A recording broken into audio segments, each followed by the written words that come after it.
अब भारत में जमीन और मकान बेचना और भी ज्यादा महंगा हो गया है और उससे जो आपका मुनाफा बनता है वो सरकार ले जाएगी, क्योंकि अभी जो बजट का ऐलान हुआ है उसमें प्रॉपर्टी टैक्स पर क्या खेल हुआ है, रिमझिम के 5 पॉइंट्स में आज आपको यही समझना है। सबसे पहला है, अब मकान बेचना क्यों महंगा हो गया है। दूसरा, आपको आसान शब्दों में मैं समझाऊंगी कि आखिरकार ये फॉर्मूला क्या है। सरकार ने ये दिखाया है कि भैया हम टैक्स कम कर रहे हैं, लेकिन अगर अंदर का फॉर्मूला हम लोग देखेंगे तो आपका जो मुनाफा है वो सरकार ले जाएगी, यानी आपको ज्यादा पैसा सरकार को देना पड़ेगा। तीसरा क्या होता है, इंडेक्सेशन बेनिफिट और एलटीसीजी टैक्स, इसको मैं आपको कहानी के तौर पे आसान शब्दों में समझाऊंगी। चौथा, साल 2001 के बाद खरीदी हुई प्रॉपर्टी पर अब खेल क्यों हो गया है। और पांचवा, सरकार के फैसले का आखिरकार तर्क क्या है।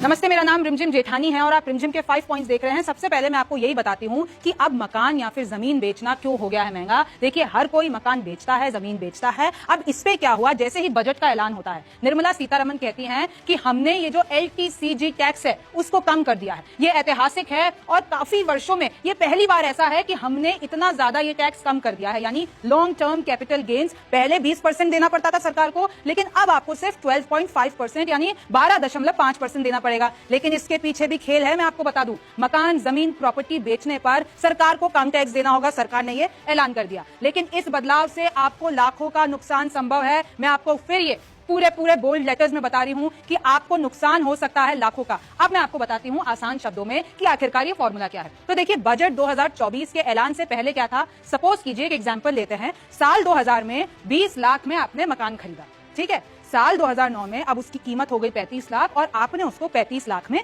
बेच दिया। यानी साल 2000 में इतने का खरीदा, 20 लाख का, साल 2009 में इसको 35 लाख में बेच दिया। अब आपका इसमें मुनाफा कितना हुआ, 15 लाख आपका मुनाफा हुआ। यानी 15 लाख जो है वो आपकी जेब में कमाई चली गई। अब आपको सरकार को टैक्स तो देना पड़ेगा। तो जो ये आपको मुनाफा हुआ है, 15 लाख का मुनाफा हुआ है, पहले क्या होता था, इस 15 लाख के मुनाफे में आप माइनस कर दीजिए इंडेक्सेशन। मैं आपको बताऊंगी कि इंडेक्सेशन क्या होता है, लेकिन आप माइनस कर दीजिए इंडेक्सेशन। अब इंडेक्सेशन बेनिफिट मतलब कीमत को महंगाई से बैलेंस करना, क्योंकि देखिए, जो 2000 में, साल 2000 में महंगाई होगी वो कम होगी और साल 2009 में बढ़ जाएगी। तो इससे हम ये भी बैलेंस करते हैं कि भैया कीमत तो बढ़ी है लेकिन ये महंगाई भी तो बढ़ी है। तो ये जो इंडेक्सेशन होता है, ये एक फॉर्मूला होता है जो कि कीमत तो बढ़ी है लेकिन महंगाई भी बढ़ी है, तो उसको बैलेंस कर देता है। तो आप 15 लाख मुनाफे में से ये इंडेक्सेशन को माइनस कर दीजिए। अब देखिए, क्योंकि अब आपने जो महंगाई है, कीमत है, उसको बैलेंस कर दिया। अब आपको जो सरकार को टैक्स देना है वो कितना देना है कि जो आपका 15 लाख का मुनाफा हुआ है, यानी जो आपकी 15 लाख की कमाई हुई है, उसमें से एक पर्टिकुलर अमाउंट जो कि इंडेक्सेशन फॉर्मूला से निकलता है वो आप माइनस कर दीजिए। 15 लाख पे नहीं देना है, बल्कि तकरीबन 5 लाख पे आपको टैक्स देना होगा। और अगर मैं वो निकालती हूं तो आपको तकरीबन 1 लाख रुपए सरकार को टैक्स देना होगा। देखिए, 1,01,542। तो ये तो हो बजट से पहले। लेकिन अब जो ये नया ऐलान हो गया है कि भैया ये जो इंडेक्सेशन है उसको हम एकदम कट कर देते हैं, तो अब बजट के बाद क्या है कि देखिए, मुनाफा आपको पता है 15 लाख आपकी कमाई हुई है, 15 लाख आपकी जेब में आए हैं। तो देखिए, अब आपको पूरे 15 लाख पर 12.5% टैक्स देना है। और अगर उसकी कीमत हम कैलकुलेट कर लेते हैं तो ये देखिए 1,87,500, यानी पहले तो आपको सरकार को पैसा देना पड़ता था 1,01,542 और अब जो आपको देना पड़ रहा है वो है 1,87,500। यानी अगर मैं इसमें से इसको माइनस कर देती हूं तो आपका कितना घाटा हुआ है आपको पता है, आपको 85,000, तकरीबन आप देख लीजिए 86,000 का आपको यहाँ पर घाटा हो गया है। तो लेकिन सरकार तो बता रही है कि भैया हमने 20% से, ये जो पहले 20% लगता था उसको हमने 12.5 कर दिया है, ये कर दिया है। लेकिन ये भी तो देखिए कि अगर आपने इंडेक्सेशन हटा दिया है तो ये जो महंगाई से हम लोग मैनेज करते थे वो नहीं कर पाएंगे,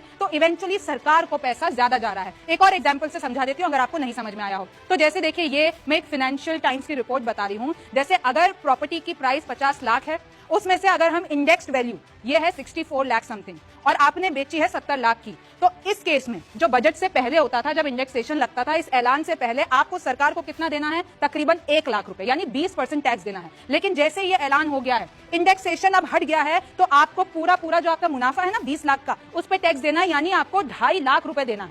बजट पहले, 2024 से पहले आपको अगर 50 लाख आपकी कीमत थी प्रॉपर्टी की, उसको बेचना है 70 लाख में, तो आपको 1 लाख सरकार को देना होता था। लेकिन अब आप 2.5 लाख रुपए देंगे, तो आपका इसमें घाटा हो गया। लेकिन सरकार कह रही है कि हमने 20% से 12.5% कर दिया है।